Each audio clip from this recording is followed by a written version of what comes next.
ఎందుకు చెంతకి వస్తావో, ఎందుకు చెయ్యొదిలేస్తావో, స్నేహమా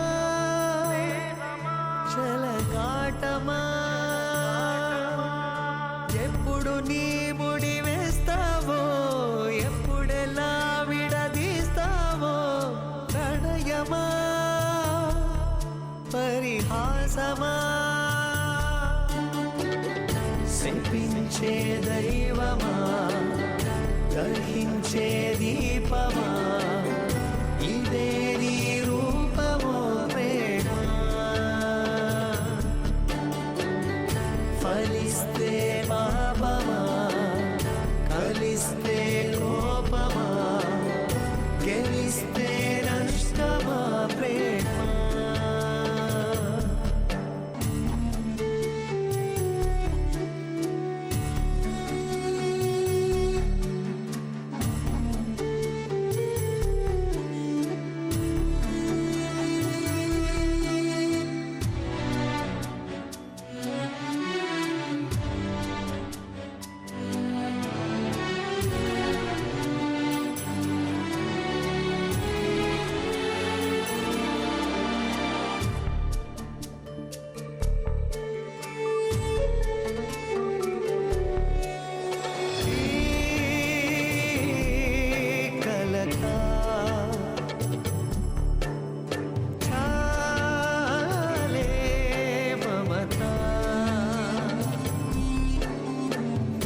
పురాణి స్మృతులలోనే రగిలిపోతావా, మరలి రాని గతముగానే మిగిలిపోతావా, రెప్పలు దాటవు స్వప్నాలు చెప్పక తప్పదు వీడ్కోలు, ఊరుకో ఓ హృదయమా, నిజం నిష్ఠూరమా తెలిస్తే కష్టమా, కన్నీటికి చెప్పవే ప్రేమ, ఫలిస్తే పాపమా కలిస్తే కోపమా, గెలిస్తే నష్టమా ప్రేమ.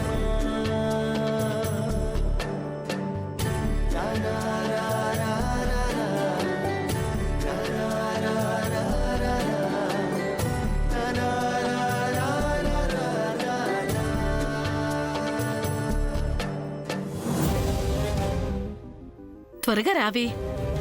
సూర్య, తలుపులన్నీ జాగ్రత్తగా వేసేసి వచ్చేసేయ్, మేం కార్లో కూర్చుంటాం. రావి.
పంతులు గారు ఎక్కడ పెట్టాలి? అదిగో అక్కడ పెట్టండమ్మా. అలాగే. ఇక్కడేనా? అంతే.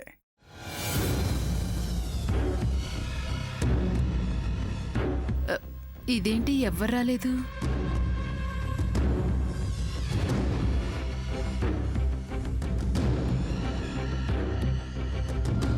పంతులు గారు, అమ్మా, అన్ని ఏర్పాట్లు సక్రమంగానే ఉన్నాయి కదా? అన్ని సవ్యంగా ఉన్నాయమ్మా. అత్తయ్య గారు ఆ? ఎవ్వరు రాలేదు, మీరొక్కరే వచ్చారు. అక్క, పద్మ, సూర్య అందరూ వస్తున్నారమ్మా, వెనకాల వస్తున్నారు. రాము, ఇట్రా బాబు. అమ్మా, అన్ని ఏర్పాట్లు సక్రమంగానే జరుగుతున్నాయి కదా? అన్ని బాగానే జరుగుతున్నాయి అమ్మా. సరే సరే, చూడు బాబు, అన్ని జాగ్రత్తగా చూసుకోవాలి.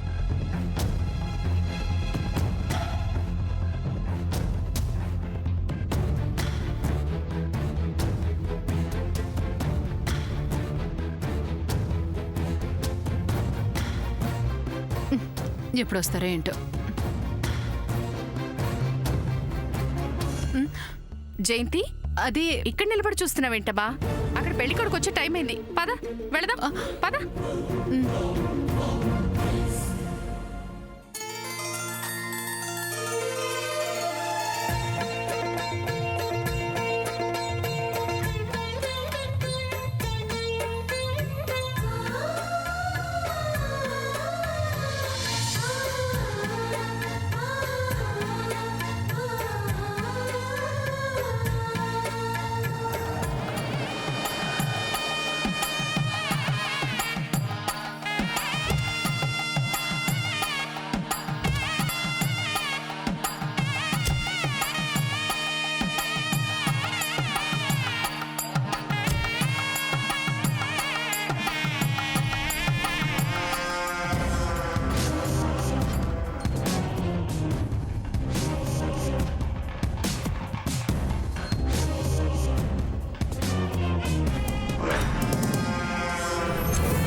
నమస్కారం అండి.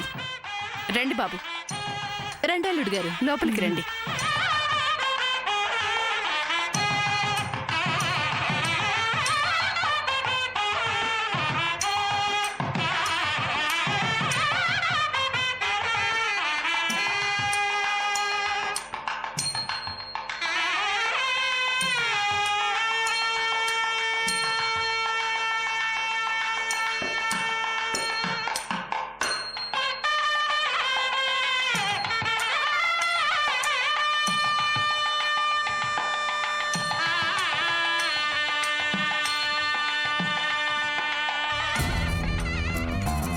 ఏమండి పంతులు గారు? అయ్యా, అన్నీ వచ్చినాయా?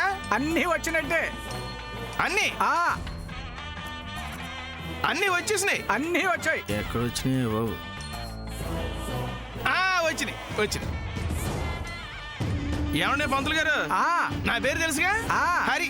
హరిలో రంగ హరి. విడిదిగా తిట్టాం మరా.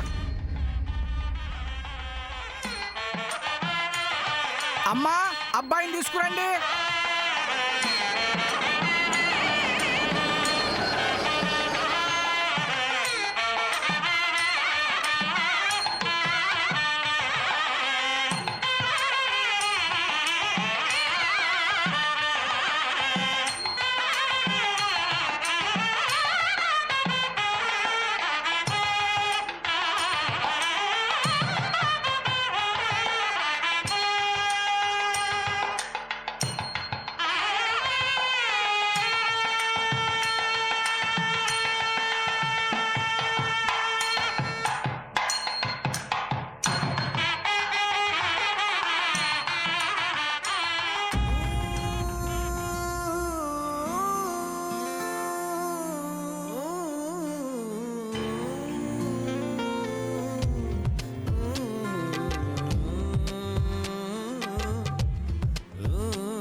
ఒకటైనవే కనురెప్పలే మూసి మై మరచెని నా ప్రాణాలన్నీ తోడేసి నీలో కలిపి శత జన్మ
సూర్య, శామ్ రాలేదేంట్రా?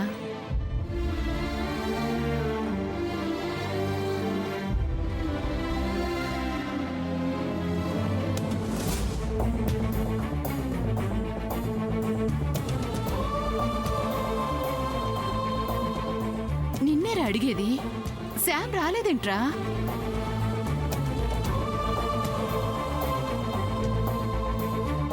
అవతల పెళ్లి పనులు చాలా ఉన్నాయి, దగ్గర నుండి చూసుకోండమ్మా.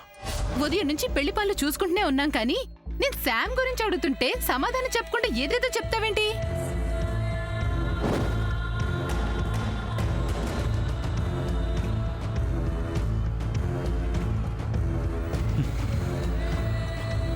అమ్మా, పద్మక్క పెళ్ళయ్యే వరకు ఎవరూ ఏం మాట్లాడకండి.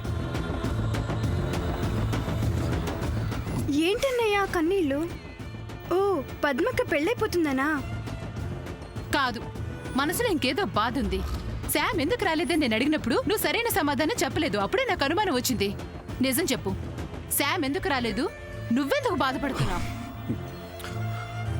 బాధ లేదు, ఏం లేదు, ఏదో కంట్రోల్ నలుచుపడింది.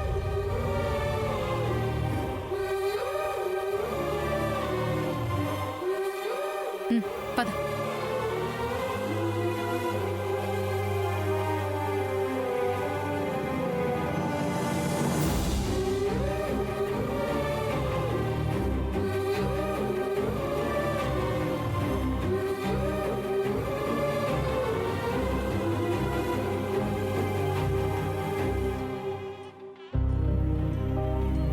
నగలు చాలా బాగున్నాయి. ఎందుకు బాగుండవు?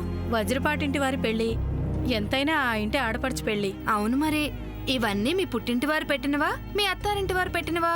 పుట్టింటి వారి నగలు మోయటమే కష్టం, ఇక అత్తింటి వారి నగలు మోయటం ఇంకా కష్టం కదా. నీ ఒంటి మీద బంగారం లాగా నీ కాబోయే భర్త కూడా బంగారం లాగా ఉన్నాడు. దయచేసి కాసేపు మీరందరూ ఇక్కడి నుంచి వెళ్తారా?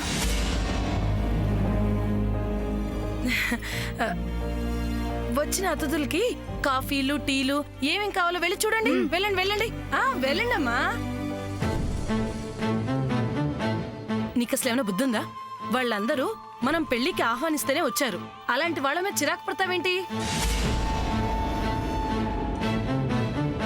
పద్ధతిగా మాట్లాడకపోతే పెళ్లికొచ్చిన వాళ్ళందరూ ఒక్కొక్కరుగా తిరిగి వెళ్ళిపోతారు.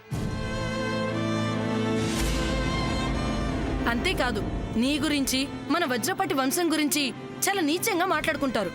కాబట్టి పెళ్లి కూతురివి, ఏం చక్క పెళ్లి కూతుర్లా అందరినీ నవ్వుతూ చక్కగా పలకరించు. అమ్మా,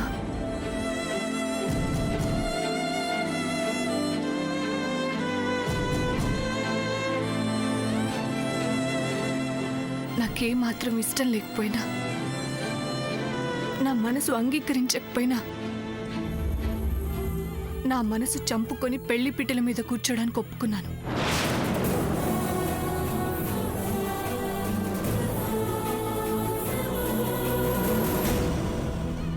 అది నీ బలవంతం మీద, నీ కోసం,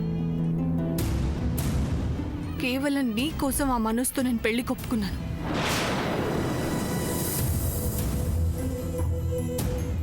అంతేకాదు, నువ్వు ఈ పెళ్లి చేసుకోకపోతే నేను చచ్చిపోతాను అని నువ్వంటే, విధి లేక నా సంతోషం, నా జీవితం కోసం కన్న తల్లివి నీ ప్రాణాలు పణంగా పెట్టడం ఇష్టం లేక నా జీవితాన్ని బలి చేసుకుంటూ నీకు మాటిచ్చానమ్మా. కన్న తల్లి మీద ప్రేమున్న దానివైతే నువ్వు సంతోషంగా ఉండవే, అలాగే ఈ కన్న తల్లిని కూడా సంతోష పెట్టవే. కానీ నువ్వు అలా చేస్తున్నావా? అయిన వాళ్ళని వీధిలోకి నెట్టి కాని వాళ్ళ కాళ్ళు పట్టుకున్నట్టు ఆ శాంతో నువ్వు చేసిన చెడు స్నేహం వల్ల నీ బుర్రని పాడు చేసింది. కాబట్టి ఇప్పటికైనా తెలివిగా నీ సొంత బుర్రతో ఆలోచించవే, నీకు నీ జీవితానికి మంచి జరుగుతుంది.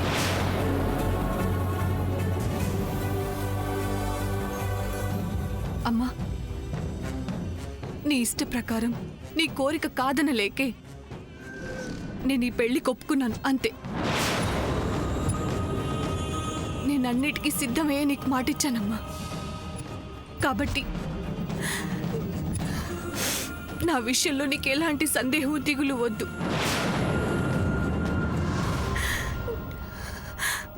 అంతా నువ్వు అనుకున్నట్టే జరుగుతుంది. కాకపోతే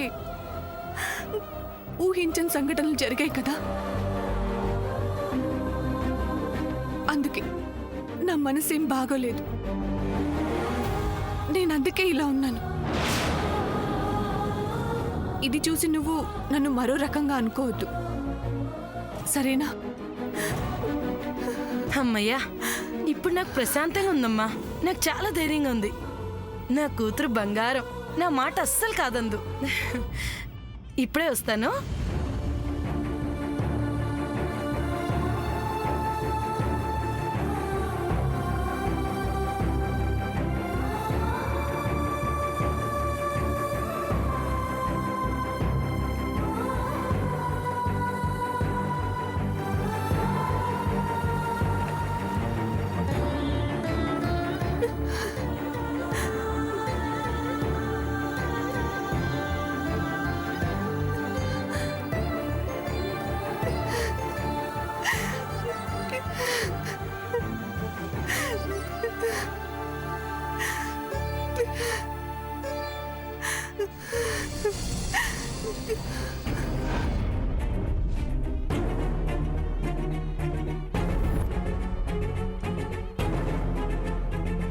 అక్క, నీకు ఈ పెళ్లి ఇష్టం లేదు కదా?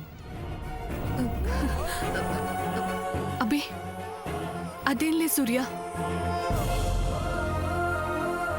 నువ్వు పెద్దమ్మ మాట్లాడుకున్నదంతా నేను విన్నాను.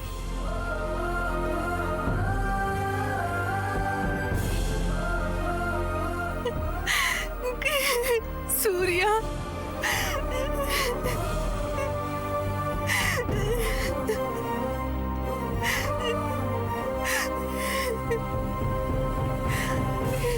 వయసులో నీకన్నా చిన్నవాడిని కావచ్చు, కానీ అర్థం చేసుకోవడంలో కాదక్క. నువ్వంటే నాకెంత ఇష్టమో నీకు తెలుసు. అలాగే ఈ తమ్ముడిపై నీకెంత అభిమానమో అది కూడా నీకు తెలుసు. కానీ నాకు అర్థం కాని విషయం ఏంటంటే, అన్నీ నాకు చెప్పే నువ్వు ఈ పెళ్లి విషయంలో ఎందుకు ఇలా చేశావు? అంటే సూర్య, అది అమ్మ బలవంతం చేసిందని కాదు. అంటే శ్రీనివాస్తో ప్రేమ అబద్ధమా?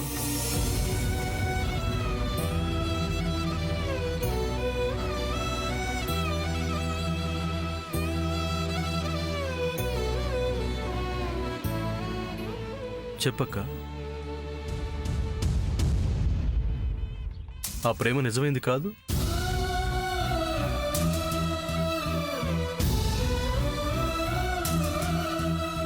ఒక ఆడపిల్ల ఒక మగాడితో అర్ధరాత్రి ఇంట్లో నుంచి వెళ్ళిపోవటానికి సిద్ధపడింది అంటే ఆ ప్రేమ ఎంత బలమైందో అర్థం చేసుకోగలను. ఒకసారి మన ఇంట్లో ఇలాంటి సంఘటనే జరిగింది, కళ్యాణత విషయంలో. అది నీకు తెలియంది కాదు. ఆ సంఘటన మన అందరి మనసుల్లో ఎంత అలజడి రేపిందో, అది మన ఇంట్లో మనుషులకి ఎంత మానసిక బాధను కలిగించిందో అది నీకు తెలుసు. అన్నీ తెలిసి మళ్ళీ నువ్వు అలాంటి పనే చేయాలనుకున్నావంటే అది నీకు పుట్టిన బుద్ధి కాదు, ఎక్కడో అమెరికా నుంచి వచ్చిన ఆ శ్యామ్ది. అసలు ఆ శ్యామ్ వల్లనే. ప్లీజ్ సూర్య, శాముది నిన్ను అబద్ధం చేసుకోవద్దు. జరిగిన దాంట్లో శాముదిన తప్పు ఏమాత్రం లేదు. ఆ రోజు నేను శ్రీనివాస్ గారు బయలుదేరదామని అనుకుంటూ ఉండగా మమ్మల్ని అలా చేయొద్దు అని, అది తప్పు అని, మన వజ్రపాటి వారి కుటుంబ పరువు గురించి తను నాకెంతో చెప్పింది. ఆ ఆలోచనని మానుకోమని నన్ను ఎంతగానో ప్రాధేయపడింది, బ్రతిమిలాడింది. శామ్ వదిన చెప్పిన మంచి మాటల గురించి అందరి ముందు చెప్పకపోవడం నా తప్పు.